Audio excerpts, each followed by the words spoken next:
하나님 말씀은 사무엘상 22장 1절로 6절 말씀입니다.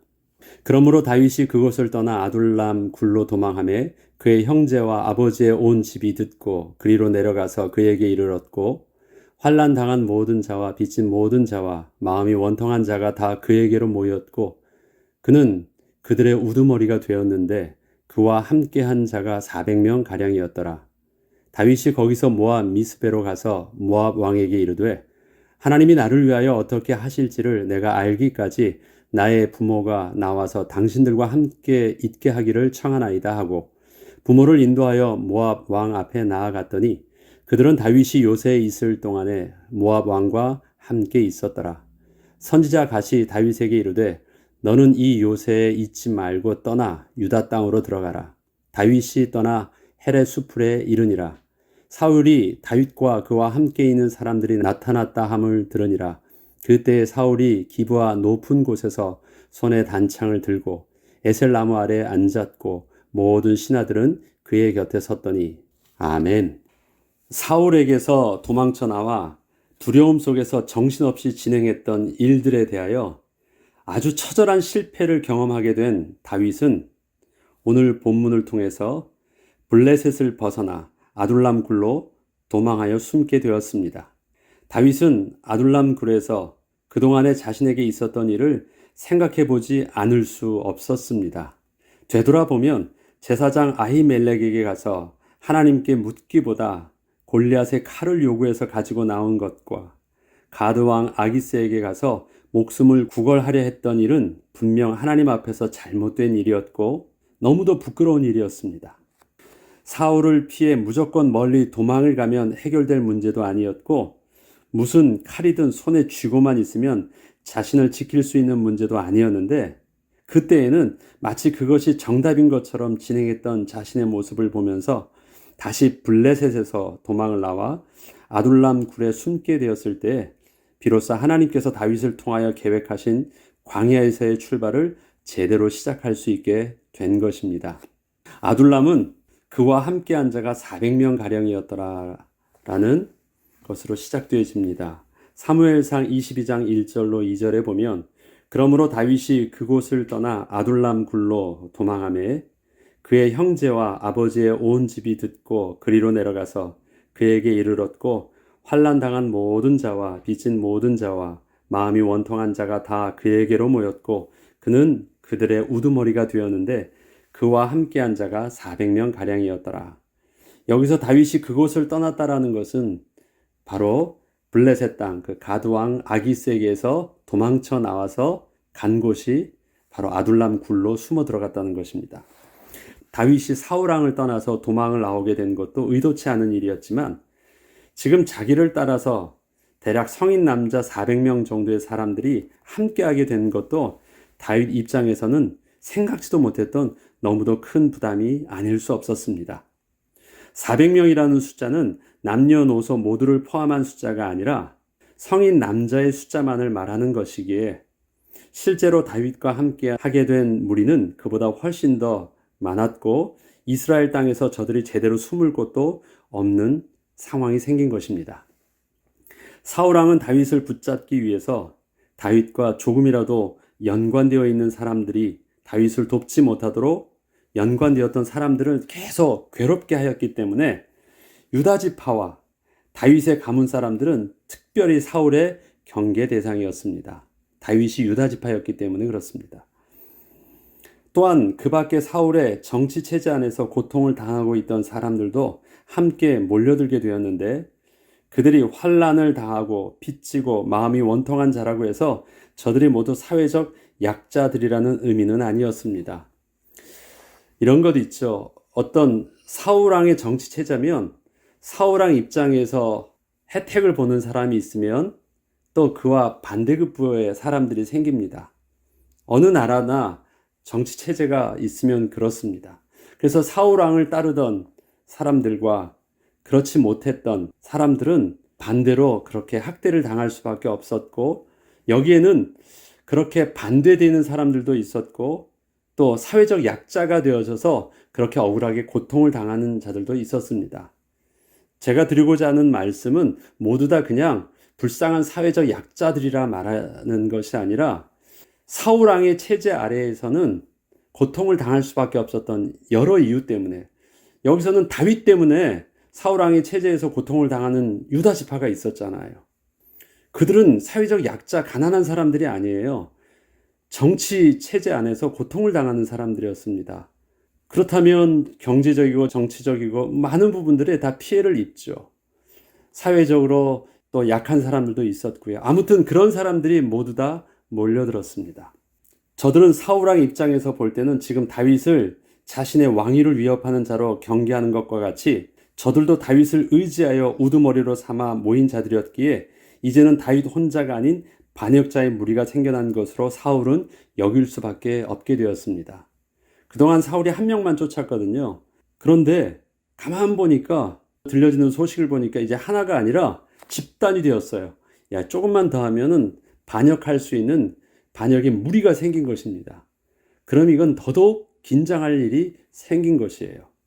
또한 다윗 혼자 도망을 나올 때도 반역자로 몰렸는데 이제는 무리들과 함께하여 저들의 우두머리가 되었으니 더 이상 사울 왕에게 어떠한 변명도 할 수 없는, 도저히 사울과는 풀 수 없는 이 관계가 맺어지게 된 것입니다. 다윗의 광야에서의 삶은 도저히 인간적으로는 해결하여 벗어날 수 없는 상황에서부터 시작되었습니다.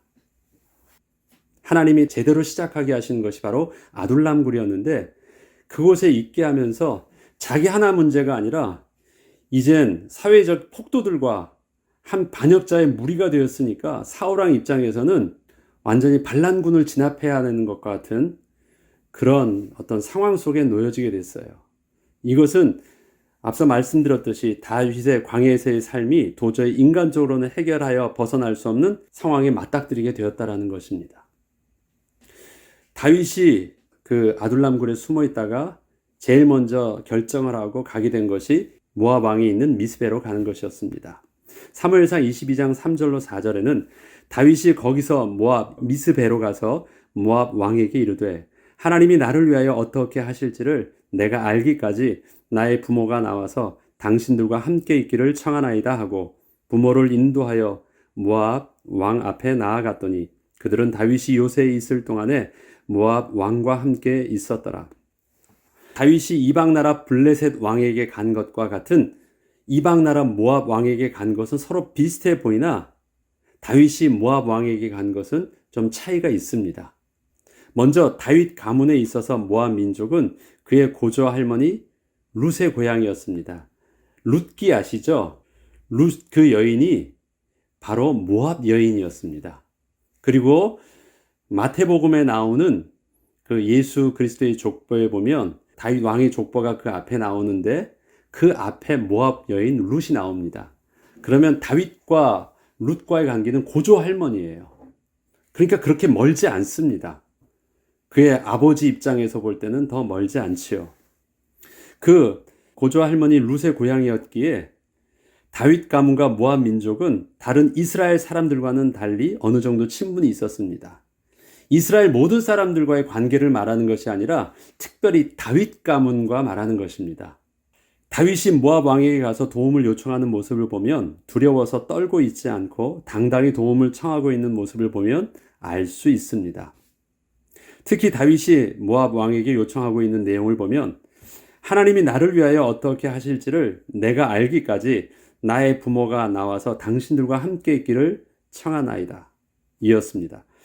지난날 블레셋 왕에게 나아갈 때와는 근본적으로 달라진 모습으로 모압 왕에게 나아가고 있는 것입니다.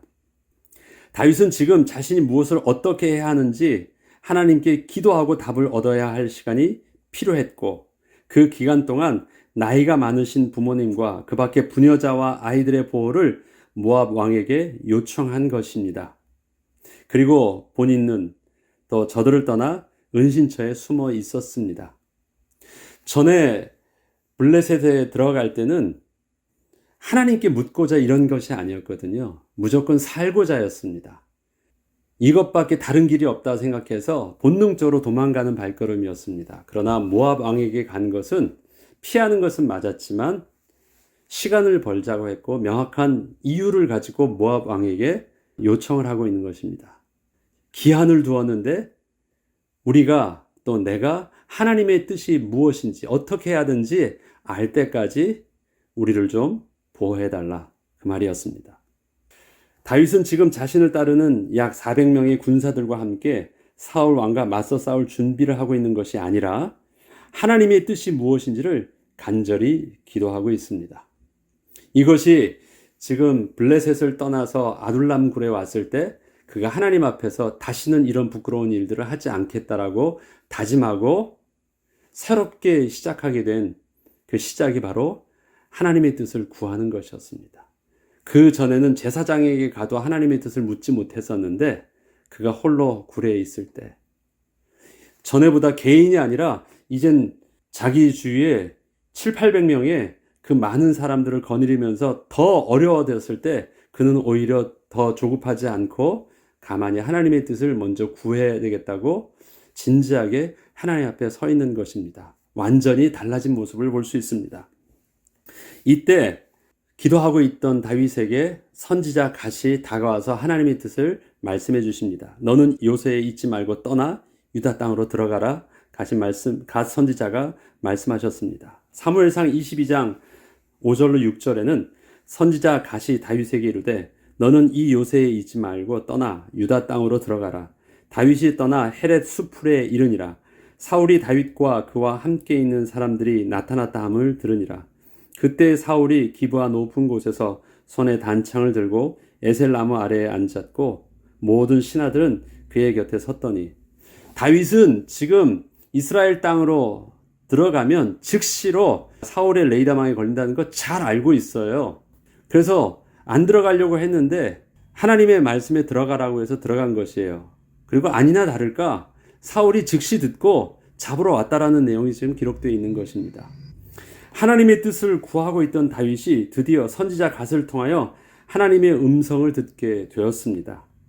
그런데 그렇게 기다리던 하나님의 뜻은 다시 사울 왕의 영향권 안으로 또 들어가라는 말씀이셨습니다. 그것도 사울이 제일 표적으로 삼고 있던 지역인 유다 땅으로 다시 들어가라는 것이었습니다. 너무 당황스럽고 황당하지 않습니까? 하나님께 답을 구했는데 하나님의 어떤 새로운 그 묘수가 나올 줄 알았는데 처음으로 돌아가라고 말씀하시는 거예요. 다윗이 사울 왕과 맞닥뜨리지 않으려 도망을 나온 것이었는데 하나님의 뜻은 다시 그 사울 왕과의 갈등의 현장으로 다시 들어가라고 하신 것이었습니다. 다윗에게 닥쳤던 그 해결할 수 없었던 문제를 다윗은 피함으로 해결하려 했는데 하나님께서는 그 문제 앞에 정면으로 다시 서게 하신 것이었습니다. 다윗은 사울과 맞서 싸울 수도 없었습니다. 물론 싸울 능력도 힘도 없었지만 그러한 무능력함 때문에 맞서 싸우지 않은 것이 아니라 사울이 비록 자신을 죽이려 하고 있었지만 그는 하나님이 세우신 왕이었기에 그 권위에 도전할 수 없는 것이었습니다. 딱히 숨을 곳도 없는 유다 땅에서 앞으로 사울 왕을 피해서 산다는 것이 도무지 답이 보이질 않았지만 그것도 혼자가 아니라 이제는 거의 700~800명의 숫자와 함께 산다라는 것은 이 말이 안 되는 상황이에요. 유다 땅, 그 작은 땅의 그 광야에 있는 것이기 때문에 다윗은 즉시 순종함으로 유다 땅으로 들어가게 되었습니다. 다윗은 지금 그나마 안전하게 목숨을 보호하고 숨을 수 있었던 그 모압 땅의 요새를 떠나 유다 땅으로 들어가고 있지만 지난날 사울을 도망칠 때의 그 두려움은 없었습니다. 그것은 하나님의 뜻을 물을 수 있었기에 또 그에게는 영적인 안정감이 있었기 때문입니다. 하나님이 뜻을 알고 순종한 길이었기 때문에 그렇습니다. 다윗은 지금 하나님께서 어떻게 도와주시고 앞으로 어떻게 해결하여 주실지 답을 알고 있지는 않았습니다.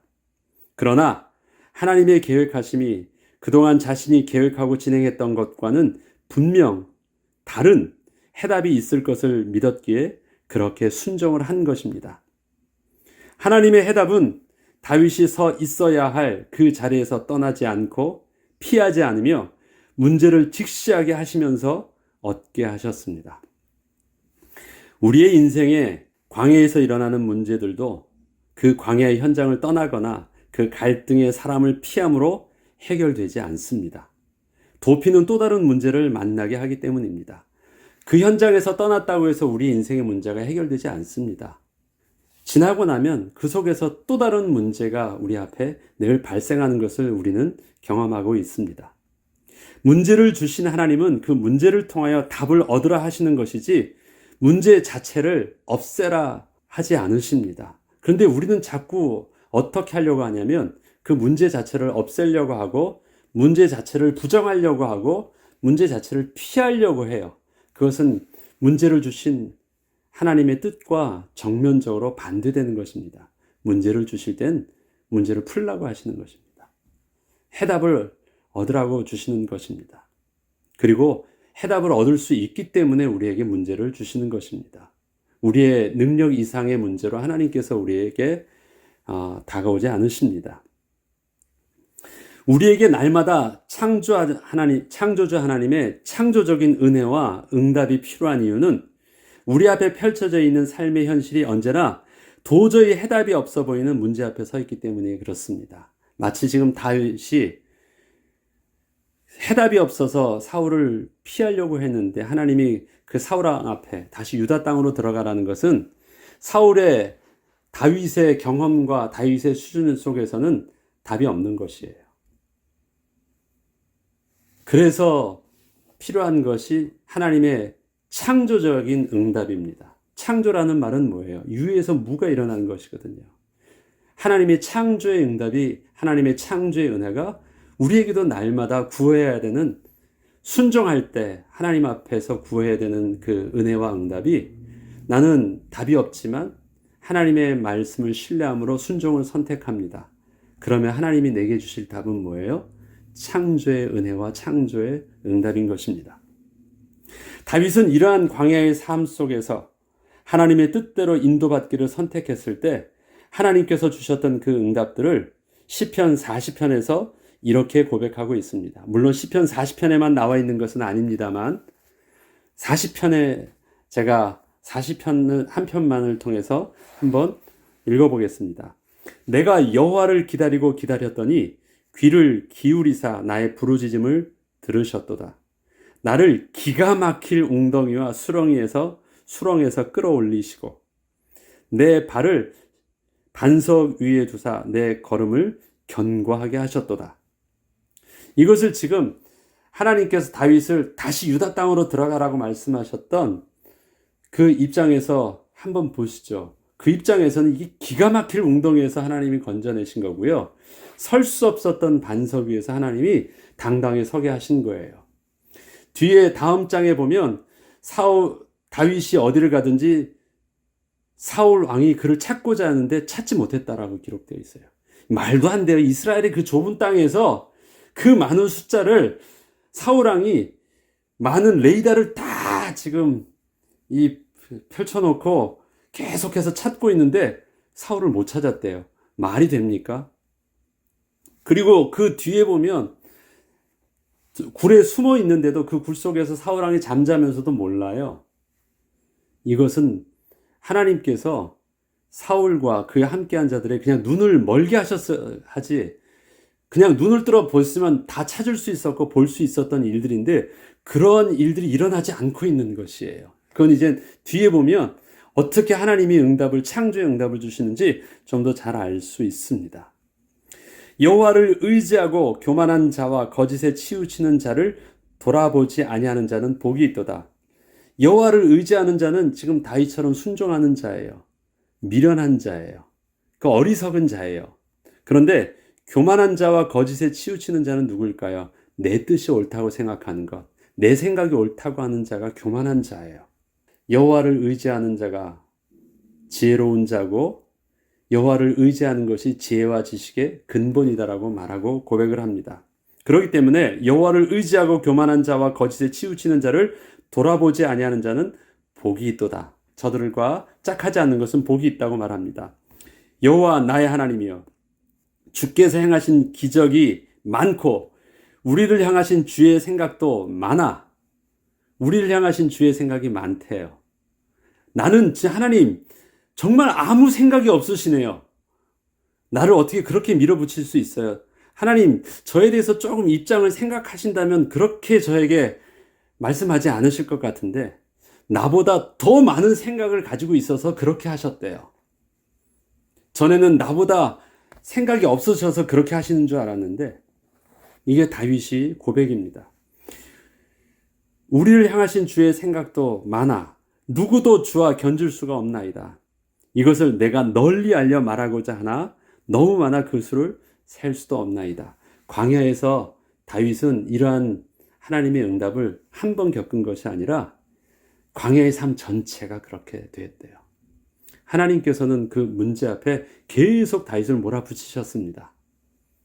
그리고 그 문제 속에서 하나님이 주시는 기가 막힐 수렁에서 건져주시는 하나님의 응답들을 통해서 우리를 향한 하나님의 생각이 얼마나 많고 깊고 넓은지를 체험하면서 거룩하신 하나님을 알아갔고 그 하나님의 백성 되었다라는 하나님 자녀된 그 신분과 권세들을 다윗은 점점 깨달아갔습니다. 그것이 다윗이 광야의 삶이었고 하나님이 너 유다 땅으로 들어가라 말씀하시는 하나님의 광야에서의 삶의 출발이었습니다. 저와 여러분에게 그렇게 하십니다. 동일한 말씀을 하십니다. 문제 앞에서 문제를 우리는 이제는 나의 의지를 가지고 맞닥뜨리라 말씀하시는 것이 아닙니다. 용기를 한번 가져보라 말씀하시는 건 아니십니다. 순종하라 말씀하시는 것입니다. 그리고 신뢰하라 말씀하시는 것입니다. 나는 여전히 가난하고 나는 여전히 약하고 두렵지만 그건 두려운 것은 그냥 감정이고 신뢰해야 되는 나의 손 하나님 손을 붙잡으면 하나님이 기가 막힐 웅덩이에서 건져주시는 은혜를 또 문제를 맞닥뜨렸을 때 그 문제에 대한 해답들을 하나님이 우리에게 응답으로 주실 것입니다. 그 은혜를 저와 여러분이 이번 한 주간도 누리는 응답이 있길 주의 이름으로 축복합니다. 기도하겠습니다. 하나님께서는 다윗보다 다윗을 더 잘 아시고 계셨기에 하나님께서는 다윗을 어쩌면 당황스러워 보이는 삶의 문제의 현장으로 다시 몰아넣으셨습니다. 그러나 몰아넣으신 것이 아니라 그것이 바로 하나님께서 다윗에게 약속하셨던 축복의 현장이셨기에 그렇게 하셨던 것처럼 하나님 우리에게서도 우리의 삶 속에서 이젠 더 이상 도망치는 자 되지 않게 하시고 그 문제 앞에서 신실하신 하나님과 함께함으로 성령의 인도하심을 따라 하나님이 주시는 창조의 응답을 누리는 주인공으로 당당히 서게 하여 주옵소서. 감사드리며 우리 주 예수 그리스도 이름으로 기도합니다. 아멘.